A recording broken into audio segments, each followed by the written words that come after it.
The bird hit the window at exactly the moment Zara Okonkwo spilled an entire pot of decaf on her blouse. Not a little spill. Not a manageable spill. The kind of spill that soaked through the fabric, through the undershirt beneath it, and somehow, she still isn't sure how, reached her left sock. She stood there in the break room of Maple Ridge Private Hospital, holding an empty pot, staring at her reflection in the microwave door, while a confused robin shook itself off on the other side of the glass and flew away without a single apology. "Happy Monday," she said to no one. It was, in fact, a Thursday. Zara Okonkwo had been a registered nurse at Maple Ridge for 4 years. She knew which elevator stuck between floors 2 and 3 if you pressed the button too hard. She knew that Dr. Kaminsky on the 4th floor took his coffee with 3 sugars and would make everyone's life slightly worse if he didn't get them.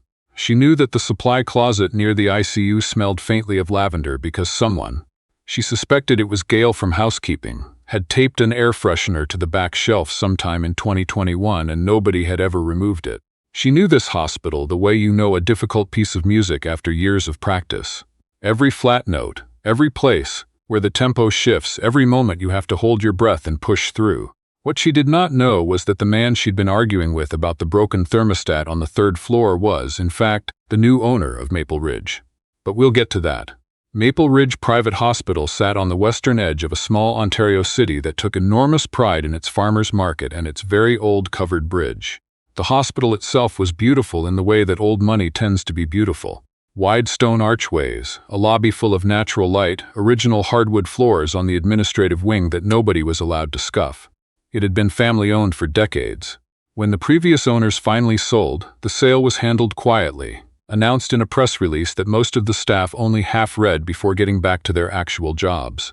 The new ownership group was called Northgate Medical Holdings. The name of the CEO of Northgate Medical Holdings was not on the press release. His name was Callum Hart.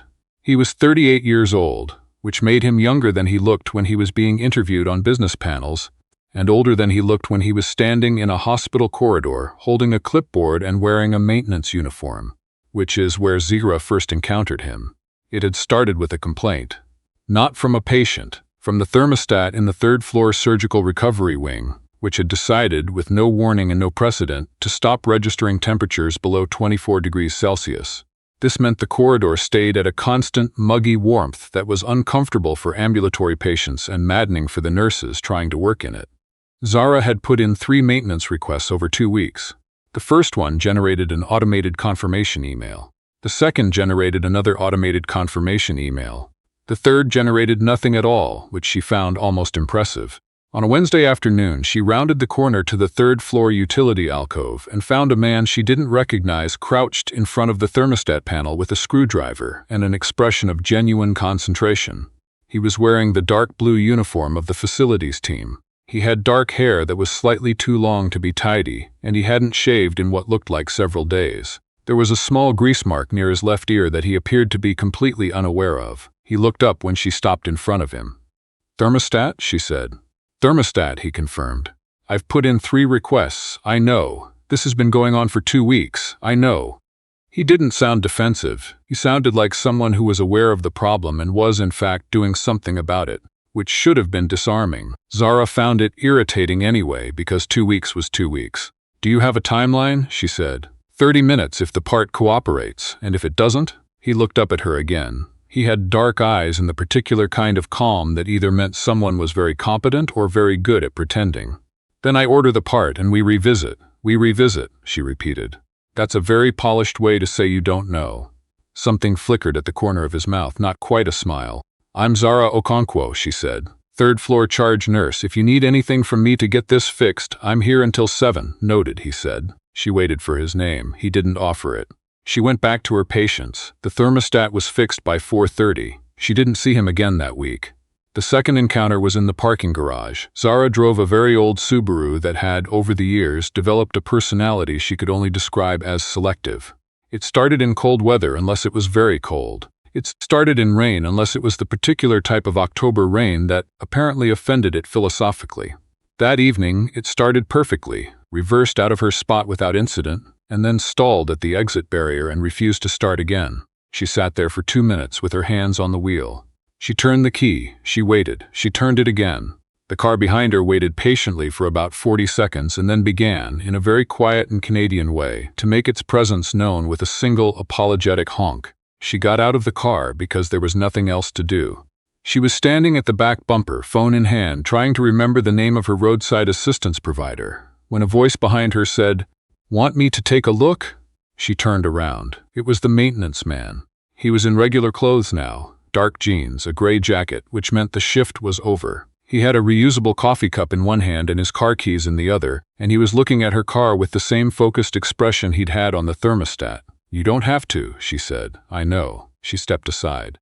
He handed her his coffee cup without asking, which she found oddly presumptuous and somehow didn't object to, and crouched beside the rear wheel well, then moved to the front of the car and peered under the hood when she popped it. "Do you actually know what you're looking at?" she asked. "Yes, that's not as reassuring as you think. Give it 30 seconds, he said. She gave it 30 seconds. He got in, turned the key, and the car started. She stared at it. He got out and handed her the keys. "What did you do?" "Loose connection on the battery terminal." "It was vibrating loose. How did you know that, was it?" "I didn't," he said, "but it was the most likely thing." She handed him back his coffee. "Thank you. It'll happen again," he said. "The terminal needs to be properly tightened. A mechanic can do it in 10 minutes. "I know," she said. "I just keep forgetting to go." He looked at her with an expression she couldn't entirely read. The things that are easiest to fix are usually the ones we put off the longest. She wasn't sure if he was still talking about the car. She drove home thinking about it more than she intended to. His name was on the badge she finally noticed at the third encounter, which happened in the hospital cafeteria on a Friday at noon. The badge said, "See Heartfelt." She sat across from him at one of the long communal tables because it was the only seat left, and they ate lunch in a silence that was not particularly awkward, which was itself mildly surprising. "See Hart," she said. He looked up. "Your badge," she said. "What does the C stand for?" "Callum Zara Okonkwo," she said again, even though she'd told him already. "I know," he said. "You know a lot of things," she said. "For someone who doesn't say very much. You say enough for both of us," he said. She should have been annoyed. She laughed instead. It was the kind of laugh that surprised her slightly on the way out, the reflexive kind that doesn't give you time to decide if it's appropriate. He didn't look away from her when she laughed. She looked down at her sandwich. "How long have you been with Maple Ridge?" she asked. He considered this. "Not long. Do you like it?" "I'm still figuring it out," he said. "That's fair. It takes time." She picked up her coffee. "Honestly, it's a good hospital. The people are good. The administration has been a little chaotic since the ownership change, but that'll settle." He was quiet. "Sorry," she said. "You probably don't want to hear me complain about administration." "I don't mind," he said. "What's the chaos about?" "Just the usual. Nobody quite knows what the new ownership's priorities are. There are rumors about restructuring, but there are always rumors about restructuring. The thing that actually matters is whether the IV pump order goes through before November, because we're running on older equipment on 3 and 4 and it's getting ridiculous." She set down her coffee. "See, now I'm complaining to a maintenance worker about IV pumps. I'm a good listener," he said. "That's the nicest thing you've said to me." The corner of his mouth moved again. She was starting to catalog these micro-expressions. "You're good at your job," he said. "Everybody on 3 knows who to go to." She blinked. "How do you know that?" "I've been around," he said. She didn't think about him in any particular way after that, except she mentioned him to her daughter Phoebe, which she almost never did with anyone from work, and which she recognized, even at the time, as a sign of something. Phoebe was 9, and Phoebe was, there's no diplomatic way to say this, unusually perceptive for a child who still slept with a stuffed narwhal named Gerald. She had her father's dark eyes and her mother's habit of going very still when she was thinking hard. She had been, since the age of approximately 6, impossible to lie to. "The maintenance man," Phoebe repeated over dinner that evening. "From the hospital," Zara said. "And he fixed the car?" "Yes." Phoebe considered this the way she considered most things, thoroughly and with visible processing. "Is he nice?" "He's quiet. He doesn't say much, but is he nice?" Zara thought about this more carefully than the question seemed to require. "Yes," she said, "I think he is." Phoebe went back to her pasta. "Gerald thinks you should tell us more about him," she said without looking up. "Gerald is a stuffed narwhal. Gerald has excellent instincts," Phoebe said.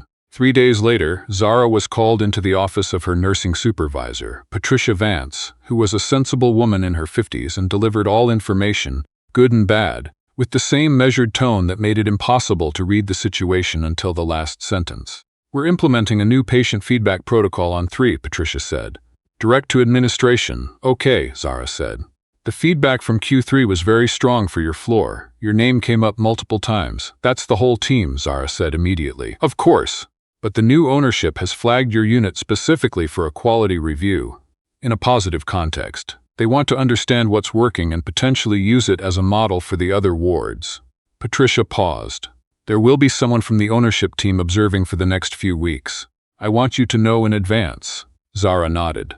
Any particular concerns I should prepare for? Nen, this is genuine interest, not an audit. Patricia looked at her over her reading glasses. Just keep doing what you do, Zara. You have nothing to worry about. Zara thanked her and went back to work. She did not connect this information to anything else. The week the observer started was the week the coffee machine in the third-floor break room broke. Zara discovered this at 6:47 on a Tuesday morning when she pressed the button for her usual medium roast, and the machine made a sound like a small, despairing animal and produced nothing. She stood in front of it for a moment. She tried again. Nothing. She turned around and found Callum Hart standing in the doorway with 2 cups of coffee from the main lobby cafe downstairs, looking as if he had somehow anticipated this development. Don't tell me, she said. Work order came in this morning, he said. Part's been ordered. How long? 3 days. She looked at him. He held out one of the coffees. She took it without thinking about it. Thank you, she said. You didn't have to. I was coming up anyway, he said. He wasn't. She was reasonably sure he wasn't. She didn't say this. She noticed, as he turned to leave, that he was carrying a clipboard that had, tucked behind it, what appeared to be a leather-bound notebook. Not the kind of notebook maintenance workers generally carried. She didn't say anything about that either. The observer from the ownership team introduced herself to Zara 3 days into the observation period. Her name was Bridget Osei, and she was sharp and warm in equal measure, and she spent most of her time quietly watching how the unit functioned rather than asking questions. She accompanied Zara through 2 morning rounds without ever getting in the way. She asked exactly 2 questions, one about how the IV pump issue was being managed, and one about how staff shortages on night shifts were handled. At the end of the second day, she said to Zara, "This is a well-run floor. The cohesion is unusual. You should be proud." "It's the team," Zara said again. Bridget gave her a look that suggested she understood this and also understood that Zara was a significant part of why the team was the team. What Bridget did not do was tell Zara who she worked for, exactly. She mentioned Northgate Medical Holdings. She did not mention Callum Hart. The moment Zara's world tilted, although she didn't recognize it as a tilt at the time, more like a slight lean, happened on a Thursday afternoon near the end of the observation period. She was in the corridor outside room 312, updating a chart, and she could hear 2 members of the administrative staff talking near the supply room without apparently realizing how clearly voices carried in that particular stretch of hallway. "He's been on 3 all week," one of them said. "Hart?" said the other. "Keep your voice down." "Yes. He's been up here every day. Does anyone know why?" "Bridget's doing the official observation. He's just watching. He does this, apparently. Goes in himself, before he makes decisions." A pause. "He was in maintenance uniforms for 2 weeks on 3. An even longer pause. "Did anyone know that?" "Apparently not." Zara stood very still in the corridor. She thought about the thermostat, the grease mark near his ear, the clipboard, the leather notebook that was definitely not a maintenance log, the way he'd said "I'm still figuring it out" when she'd asked if he liked the hospital, the way he'd listened when she talked about IV pumps and administration, and the things that actually mattered to the people who worked here. She thought about the coffee this morning. She put her chart down very carefully on the nursing station counter, and she went into the break room, and she sat in a chair, and she said to no one in particular, "Oh no." The broken coffee machine said nothing, which was both unhelpful and on brand. She didn't confront him. She went back and forth on this for 24 hours. She thought about the conversation at lunch, where she had complained about administration to the owner of the hospital. She thought about the car and the thermostat, and the accumulated weight of him knowing things she hadn't realized he knew. She thought about how none of it had felt like surveillance, which was maybe worse, because it meant she had simply talked to him the way she talked to anyone, and he had just listened. She went home. Phoebe was doing homework at the kitchen table, pencil tucked behind her ear, narwhal Gerald sitting beside her like a colleague. "You look like you found out something weird," Phoebe said without looking up. "I did. About the maintenance man?" Zara sat down across from her. "He's not actually a maintenance man." Phoebe looked up then. "What is he? He owns the hospital." Phoebe considered this. The whole hospital? The whole hospital. Phoebe was quiet for a moment. Then, did he do a good job? The maintenance? Zara thought about the thermostat, the car. Yes, actually. Then maybe he's good at his job, Phoebe said, with the serene logic of a 9-year-old who had not yet learned to make things complicated. She went back to her homework. Gerald the narwhal offered no additional commentary, but his button eyes were, as always, deeply judgmental. The formal announcement came on a Monday. A meeting was called for all department heads and senior nursing staff in the main conference room on the second floor. There was coffee.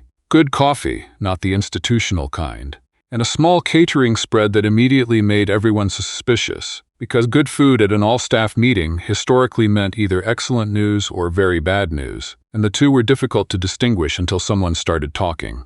Callum Hart walked in 3 minutes before the meeting was scheduled to start, in a suit that was clearly tailored and a tie that was clearly not his idea, and the room went very quiet in the way that rooms do when someone enters who is evidently significant but has not yet been explained.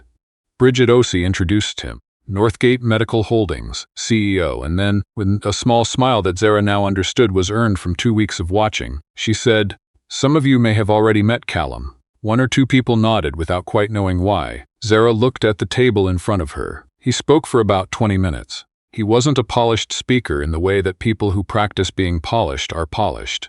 He didn't use slides. He was direct, which was either a relief or a warning depending on your history with direct people. He talked about what he'd seen in the past month. He talked about the IV pump procurement backlog, specifically by name, and said it was being resolved before the end of the quarter.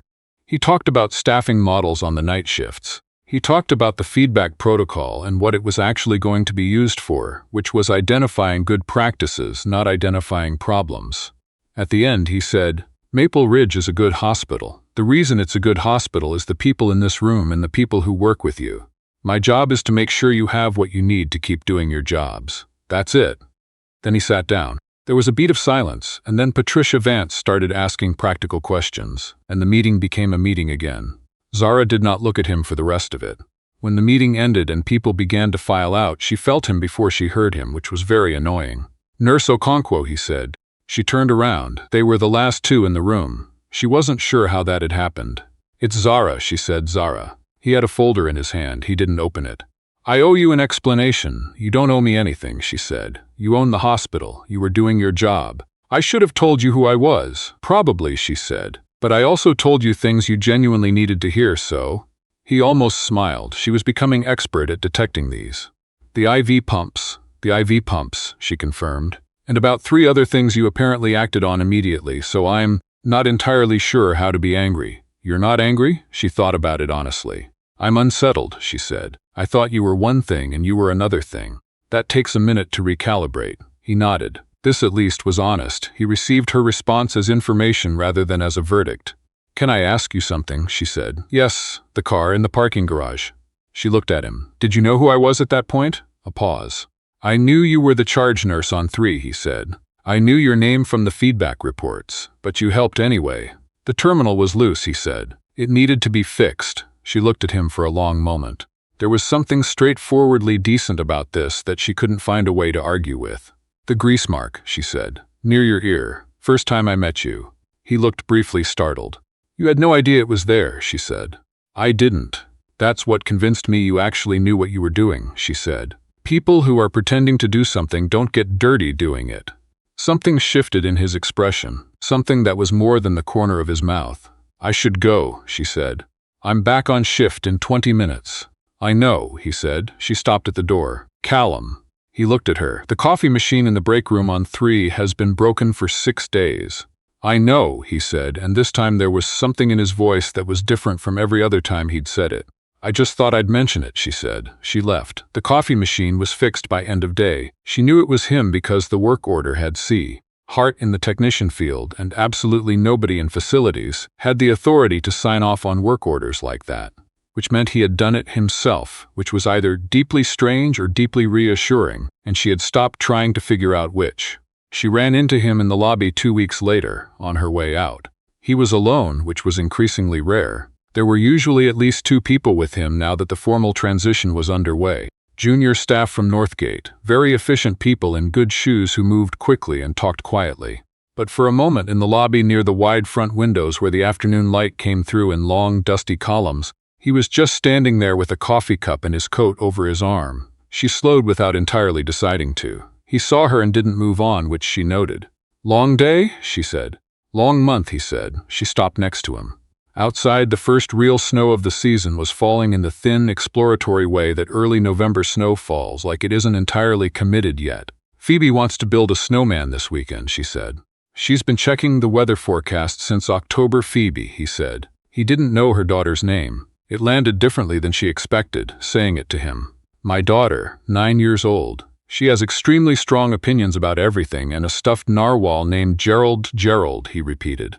"Don't ask. I wasn't going to." She watched the snow for a moment. "She said something about you," she said, without quite planning to. "When I told her you were the owner and not the maintenance worker." He looked at her. "She said maybe you were good at your job," Zara said. "Both jobs." He was quiet. "She's usually right," Zara said. "It's one of the more inconvenient things about her." The lobby was quieting around them as the late afternoon shift changeover wound down. In a few minutes, the evening staff would arrive and the whole rhythm would begin again. "There's a farmer's market on Saturday," he said. "Near the covered bridge." She looked at him. He was looking at the snow. "I've heard about it," she said carefully. "I've never been." "It's good," she said. "Phoebe likes the cider donuts. Gerald comes along but has to stay in the bag." A pause. "That's an open invitation," he said very carefully. "Or it isn't, and you can tell me." She turned this over. She thought about thermostats and loose battery terminals and coffee ordered from the lobby cafe on a morning when the break room machine had died. She thought about a man who got grease on his ear fixing things because the things needed to be fixed, and who listened when she talked because he was actually listening, and who had somehow, over the course of a very ordinary month, become someone she thought about in a different way than she thought about colleagues.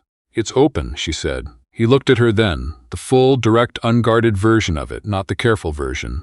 "Saturday at 10, she said. "Phoebe will have questions. You've been warned." "I can handle questions," he said. "She asked me if Gerald has excellent instincts, and I said yes," Zara said. "She takes that seriously."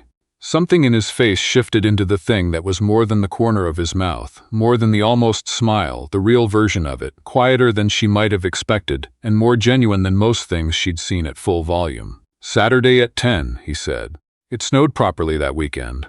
Gerald the narwhal did not, in the end, fit in the bag, because Phoebe had decided he needed to see the snow personally, and therefore he rode in her arms all the way around the farmer's market, and if Callum found this unusual, he did not say so. Phoebe found him, as Zara had feared and somehow also hoped she would, within approximately 11 minutes. She asked him what he did for work, which he answered honestly. She asked him if he'd ever fixed a car before, and he said yes. She asked him if he was going to fix the elevator on the second floor of the hospital, which apparently sometimes ate people's scarves, and he looked genuinely interested in this information and wrote something in his phone. "You should talk to Mum," Phoebe said. "She knows all the things that need fixing." "I've noticed," he said. Phoebe looked at him for a long moment with those dark, frank 9-year-old eyes, the kind that haven't learned yet to disguise what they're thinking, and then she said, "Gerald likes you." She said it the way you say something important that also happens to be funny. Callum looked at Gerald. Gerald's button eyes were, for once, not judgmental. "I'll take it," he said. Zara was standing a few feet away, holding a cider donut and watching the two of them, and something inside her, the part that had been braced, the part that was always waiting for things to be more complicated than they needed to be, quietly unclenched. The snow was still falling. Phoebe was explaining something about narwhals to the CEO of Maple Ridge Private Hospital, and he was listening in the way she'd always known he listened, which was the same way he fixed things. Not because it was easy, but because it mattered, and because the person in front of him deserved that. The covered bridge stood at the end of the market path, old and solid and improbably beautiful in the snow. Zara finished her donut. The world was, on balance, fine.